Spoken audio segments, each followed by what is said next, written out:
রুটির মধ্যে একটা সেদ্ধ আলু গ্রেট করে এইভাবে চটজলদি তৈরি করে নিতে পারবেন। দারুণ মজার এই রেসিপিটি, এটি বাচ্চা কিংবা বড় সকলের টিফিনেই অনায়াসে দিতে পারবেন। আর বানানো কিন্তু খুবই সহজ, হাতের সামনে থাকা কয়েকটা উপকরণ দিয়েই তৈরি হয়ে যায়। তাছাড়া এটি সকালের জলখাবারে অথবা রাতের ডিনারে অনায়াসে পরিবেশন করতে পারবেন। তো চলুন দেখে নেওয়া যাক আজকে আমার এই রেসিপিটি। রনিতাস ফুড প্লেসে আবারও একবার সকল বন্ধুকে স্বাগত জানাই। তো চলুন শুরু করা যাক আজকে আমার এই রেসিপিটি। তো ভিডিওটা শুরু থেকে শেষ পর্যন্ত দেখার জন্য অনুরোধ রইল আপনাদের কাছে। এখানে সবার প্রথমে আমি একটা মিক্সিং বোল নিয়ে নিয়েছি। এবার আমি এর মধ্যে দিয়ে দেব 2 কাপ পরিমাণে ময়দা। তবে আপনারা কিন্তু এখানে ময়দার পরিবর্তে আটা দিয়েও করতে পারেন। আমি এখানে মেজারিং কাপ মেপে 2 কাপ পরিমাণে ময়দা দিয়েছি।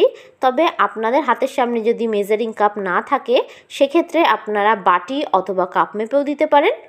এবার আমি এর মধ্যে দিয়ে দেব স্বাদ অনুযায়ী নুন ও দিয়ে দেব সাদা তেল। আমি এখানে 3 টেবিল স্পুন অনুযায়ী সাদা তেল দিয়ে দিয়েছি। এবার আমি এর মধ্যে কিছুটা জোয়ান হাতের মধ্যে এইরকমভাবে একটু ডলে দিয়ে দেব, এতে কিন্তু একটা সুন্দর ফ্লেভার হবে। এবার সমস্ত শুকনো উপকরণগুলো আমি হাত দিয়ে খুব ভালোভাবে মিশিয়ে নেব। শুকনো উপকরণগুলো কিন্তু খুব ভালোভাবে মিশিয়ে নিতে হবে। দেখুন ময়দার কালারটা কিন্তু চেঞ্জ হয়েই গেছে। অতএব শুকনো উপকরণগুলো কিন্তু আমার খুব ভালোভাবে মিশিয়ে নেওয়া হয়ে গেছে। এবার আমি এর মধ্যে কিছুটা পরিমাণে জল অ্যাড করে দেব। আমি কিন্তু এখানে কোনো প্রকার ঠান্ডা বা গরম জল দিইনি, আমি এখানে রুম টেম্পারেচারে রাখা জলই দিয়েছি। সামান্য সামান্য জল দিয়ে আমি একটা ডো তৈরি করে নেব। একবারে কিন্তু পুরো জলটা দেওয়া যাবে না। এই রেসিপিটি আপনাদের কাছে ভালো লেগে থাকলে একটা লাইক করে দেবেন। আর যারা যারা আমার চ্যানেলের নতুন বন্ধু তারা অবশ্যই আমার চ্যানেলটি সাবস্ক্রাইব করে দেবেন। আর আমার ভিডিওর আপডেট সবার আগে পেতে পাশে থাকা বেল আইকনটা ক্লিক করে দেবেন। আমি এখানে একটা ডো রেডি করে নেব। রুটি পরোটার ডো সাধারণত যেইভাবে রেডি করতে হয় সেইভাবেই আমি ডোটাকে রেডি করে নিচ্ছি। ডোটা কিন্তু খুব টাইটও হবে না আবার খুব নরমও হবে না, ঠিক এই রকমভাবে কিন্তু ডোটাকে আমাদেরকে মেখে নিতে হবে।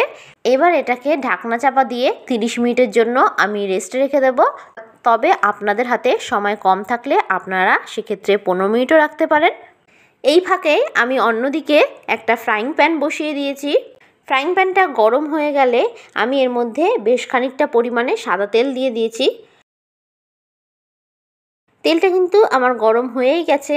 এবার আমি এর মধ্যে দিয়ে দেব গোটা জিরে ও দিয়ে দিচ্ছি গ্রেট করা গাজর। এখানে আমি এক টুকরো গাজরকে একটা গ্রেটারের সাহায্যে খুব ভালোভাবে গ্রেট করে দিয়েছি। ও দিয়ে দিলাম কুচিয়ে রাখা ক্যাপসিকাম ও দিয়ে দিচ্ছি একদম মিহি করে কুচিয়ে রাখা বিনস। এবার সমস্ত সবজিগুলোকে আমি কিন্তু খুব ভালোভাবে ভেজে নেব। আমি এখানে গাজরটাকে গ্রেটারের সাহায্যে গ্রেট করে দিয়েছি, তবে আপনারা যদি চান একদম মিহি করে কুচিয়ে দিতে পারেন। সমস্ত সবজিগুলো আমি যেহেতু একদম মিহি করে কুচিয়ে নিয়েছি সেই জন্য কিন্তু সবজিগুলো সেদ্ধ হতে খুব বেশি সময় লাগবে না। এবার আমি এর মধ্যে দিয়ে দেব ঝালের জন্য কাঁচা লঙ্কা কুচি।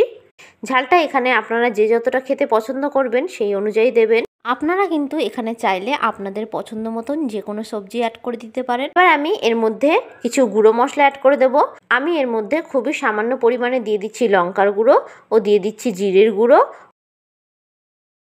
ও দিয়ে দিলাম হলুদ গুঁড়ো। এবার সমস্ত উপকরণটাকে আমি আবারও একটু ভাজা ভাজা করে নেব। আমি কিন্তু এই অবস্থায় গ্যাসের ফ্লেমটাকে একদম মিডিয়ামে রেখেছি। এবার আমি এর মধ্যে একটা সেদ্ধ আলুকে একটা গ্রেটারের সাহায্যে ঠিক এই রকমভাবে গ্রেট করে দেব। আমি কিন্তু এই রকম মিডিয়াম সাইজের একটা আলু নিয়ে নিয়েছি। আপনারা যদি এটা বাচ্চাদের জন্য বানাতে চান তাহলে কিন্তু লঙ্কাটা স্কিপ করে দিতে পারেন। এবার আলুটাকেও আমি কিন্তু সমস্ত উপকরণের সঙ্গে খুব ভালোভাবে মিশিয়ে নেব। এবার আমি এর মধ্যে দিয়ে দেব স্বাদ অনুযায়ী নুন। নুনটা আপনারা আপনাদের টেস্ট অনুযায়ী দেবেন। এবার সমস্ত উপকরণটাকে আমি খুব ভালোভাবে একটু ভেজে নেব। মিনিট 2 ধরে নাড়াচাড়া করলে কিন্তু খুব ভালোভাবে ভাজা হয়ে যাবে। তো দেখুন এটা কিন্তু আমার ভাজা ভাজা হয়ে গেছে। এবার এটাকে অন্য একটি পাত্রে আমি নামিয়ে নেব। 30 মিনিট পর আমি আবারও ফিরে এলাম। অন্যদিকে যে ডোটা আমি রেডি করে রেখেছিলাম সেটা আমি আবারও খুব ভালো করে একটু মেখে নেব। এবার এই ডোটা থেকে আমি লেচি কেটে নেব। লেচিগুলো সাধারণত একটু রুটির থেকে বড় আকারে কেটে নেবেন, তাহলে কিন্তু রেসিপিটা তৈরি করতে বেশ সুবিধা হবে। দেখুন আমি এইরকম সাইজের লেচি কেটে নিয়েছি। এবার একটা লেচিকে 2 হাত দিয়ে আমি ঠিক এইরকমভাবে গোল বলের মতন করে নেব।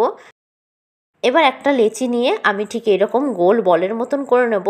এবার 2 হাত দিয়ে এরকম চারিদিকে একটু প্রেস করে করে একটা বাটির শেপ আমি দিয়ে দেব। এবার আমি এর মধ্যে আগে থেকে যে আলুর পুরটা রেডি করে রেখেছিলাম সেটা দিয়ে দেব। আলুর পুরটা দিয়ে আমি এইরকমভাবে মুখটা বন্ধ করে দেব। এইরকমভাবে মুখটা বন্ধ করে আমি আবারও একটু গোল করে নেব। মুখটা কিন্তু ভালো করে বন্ধ করবেন, নাহলে কিন্তু পুরটা বাইরে বেরিয়ে আসবে। এবার হাতের তালু দিয়ে আমি ঠিক এরকম করে চ্যাপটা করে দেব। আরও একটা আপনাদেরকে আমি তৈরি করে দেখাচ্ছি। একই রকমভাবে কিন্তু এই লেচিটিকে আমি গোল বলের মতন করে নিয়েছি।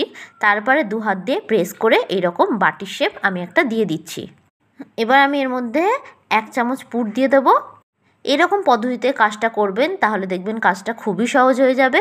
একই রকমভাবে কিন্তু সবকটা লেচির মধ্যে আমি পুর ভরে নেব। এখানে দেখুন আমি 5টা লেচি করে নিয়েছি।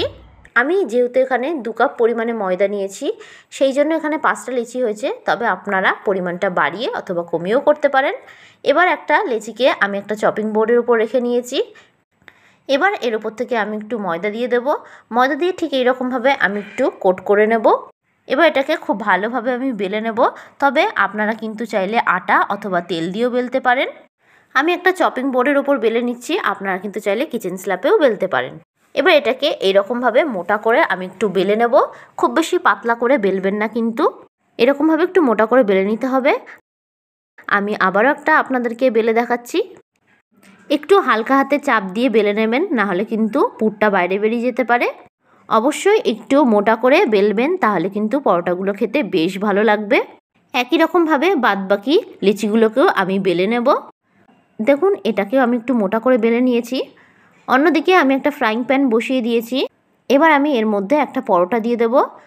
এক পিঠটা খুব ভালোভাবে শাঁকা হয়ে গেলে আমি পরোটাটাকে উল্টে দেব। 2 পিঠটাকে কিন্তু খুব ভালোভাবে সেঁকে নিতে হবে।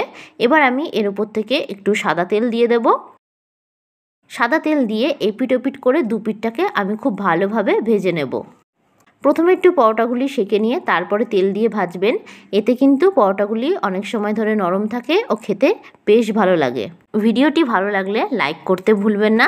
আর যারা যারা আমার চ্যানেলের নতুন বন্ধু, তারা আমার চ্যানেলটি সাবস্ক্রাইব করে দেবেন। আর আমার ভিডিওর আপডেট সবার আগে পেতে পাশে থাকা বেল আইকনটা ক্লিক করে দেবেন। আর যারা যারা ফেসবুক থেকে দেখছেন, তারা রনিতাস ফুড প্রেস পেজটিকে ফলো করে দেবেন। এরকম পদ্ধতিতে পরোটাগুলি ভেজে নিলে কিন্তু সব কটা পরোটাই গোল বলের মতন ফুলে উঠবে। এটা আপনারা বাচ্চা অথবা বড়দের টিফিনে অনায়াসে দিতে পারবেন। আর রাতে ডিনারে রুটি বা পরোটা খেতে ভালো না লাগলে এই রেসিপিটি একবার ট্রাই করে দেখবেন।